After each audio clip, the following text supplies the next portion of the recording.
гората за бъдника. Знаете ли какво е бъдник? Не. Бъдникът е младо дърво, което мъжете трябва да отсекат днес.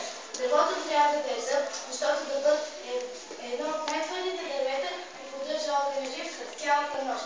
Така и нощта вяра трябва да бъде твърда и жива. Освен на бъдника, голямо внимание се отделя и на бъдни-вечерската трапеза. Бабо, какво ще приготвим за вечеря? Как какво? Всичко с късмет и постни разговори. Бабо, какви постни се гради на трапезата? Има репо, жито, боб, сърни, бобни, чушки с бобил, ориз, кошар, тиквени, мед, орехи, вино, пица, която наричаме поговица или коледа. Трапезата се отрупва всичко, което е произведено от назита. Брашното е от нивата, бобът също, медът е от кошерите. Да, деца, майка ви е права. Бъдни-вечерската трапеза е пълна и най-интересното по време на вечерята са гаданията. В питката има скрита паричка.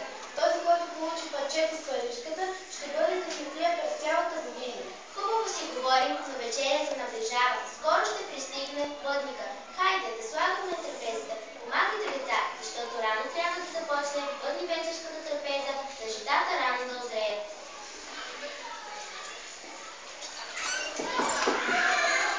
Ей, бягай, тати, носи бъдника.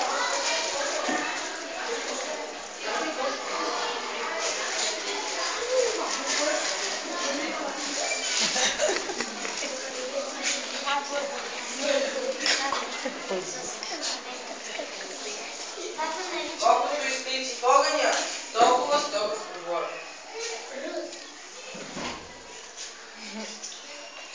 Антоне, я ми подай чушки с боб.